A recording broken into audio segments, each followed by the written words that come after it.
ইয়া রাসূলুল্লাহ, ইয়া হাবিবাল্লাহ, ওগো আল্লাহর নবী রাহমাতুল লিল আলামিন, আমার বড় ইচ্ছা আপনার সাহাবী হব, আপনার সামনে দাঁড়াইয়া আপনার চেহারাটা দেখব, আপনার চেহারাটা কেমন, আপনার চুলগুলা কেমন, আপনার চোখগুলা কেমন, আপনার হাতগুলা কেমন, আপনার বডিটা কেমন, নবী গো আপনার মুস্কি হাসিটা কেমন, আমি দেখতে চাই, আমি দেখতে চাই, নবী গো আমাকে অনুমতি দিন, অনুমতি দিন।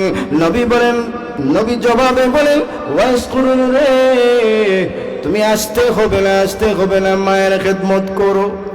নবী অসুস্থ হয়ে গেলেন, অসুস্থ হয়ে গেলেন। মৃত্যুর পূর্ব মুহূর্তে আল্লাহ নবী রাহমাতুল লিল আলামিন উমর রাদিয়াল্লাহু তাআলা আনহু, আলী রাদিয়াল্লাহু তাআলা আনহুকে ডাক দিলেন, উমর রে, আমার এক পাগলা আশিক যার নাম ওয়াইস করুনি, ওই ওয়াইস করুনিকে তোমরা, ওই ওয়াইস করুনি যখন যদি কখনো যদি আমার মৃত্যুর পরে আসে, তাহলে তোমরা তার খেদমত করবা, আর তাকে দিয়া তোমরা উম্মতের জন্য দোয়া করাইবা। নবী গো উনি তো সাহাবীও না, সাহাবীও না, তাহলে উনাকে দিয়ে কেন দোয়া করাইব? তখন নবী বলে, সাহাবীরা তোমরা শুনো, ওই ওয়াইস করুনি আমি নবীকে দেখার জন্য বড় পাগল পারা ছিল, কিন্তু মায়ের খেদমতের জন্য আমি নবী নিষেধ করেছিলাম, ওয়াইস করুনি তুমি আসতে হবে না, আসতে হবে না, মায়ের খেদমত কইরো, মায়ের খেদমত কইরো। মায়ের খেদমত যদি করো তাহলে তুমি দুনিয়ার মধ্যে সফল কাম হয়ে যাবা, মুস্তাজাব দাওয়া হয়ে যাইবা। নবী গো উনি কি মায়ের খেদমতের মাধ্যমে মুস্তাজাব দাওয়া হয়েছেন? হ্যাঁ হ্যাঁ, মুস্তাজাব দাওয়া হয়েছেন মায়ের খেদমতের মধ্যে, মায়ের খেদমতের মাধ্যমে মুস্তাজাব দাওয়া হয়েছেন। দোয়া করা মাত্রই মহান আল্লাহ ওই দোয়ার সাথে সাথে কবুল করে নেন, দোয়া করা মাত্রই মহান আল্লাহ দোয়ার সাথে সাথে কবুল করে নেন। এমন পাওয়ারফুল মানুষ, এমন পাওয়ারফুল আল্লাহর ওলি হয়ে গিয়েছেন ওয়াইস করুনি। আল্লাহর নবী বিশ্ব রাহমাতুল লিল আলামিন দুনিয়া থেকে বিদায় হওয়ার পরে উমর রাদিয়াল্লাহু তাআলা আনহু উনাকে তালাশ করা শুরু করে দিলেন। নবী তো বলেছেন ওয়াইস আল কুরুনি আসবেন, ওয়াইস আল কুরুনি কখন আসবেন, কখন আসবেন এই চিন্তার মধ্যে আছি। এমনিতেই দেখা যায় ওয়াইস আল কুরুনির মা দুনিয়া থেকে বিদায় হয়ে গেছেন।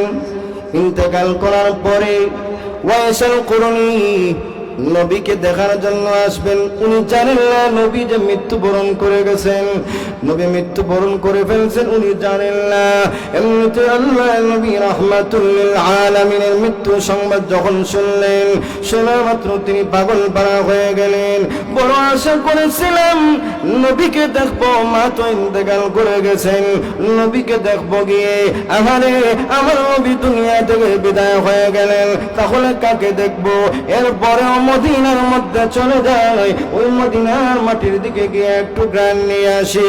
মদিনার মধ্যে যখন আসলেন, আসার পরে সমস্ত সাহাবীরা প্রত্যেকটা কাফেলাকে চেক করতেছেন যে ওই কাফেলার মধ্যে হয়তো ওয়াইস আল কুরুনি থাকতে পারেন, কারণ নবী তো একটা জুব্বা দিয়ে গেছেন ওনাকে।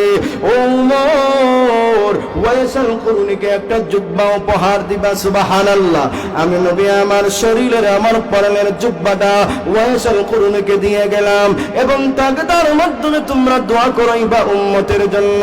তার পরিচয় কেমনে পাইবা জানো? তার পরিচয় পাইবা তার হাতের তালুর মধ্যে একটা সাদা দাগ। ওই সাদা দাগ যখন তোমরা দেখবা তাহলে মনে করবা ওয়াইস আল কুরুনি। সমস্ত সাহাবীরা প্রত্যেকটা কাফেলাকে চেক করতেছেন। হঠাৎ দেখা যায় বলতেছেন তোমাদের হাত দেখাও।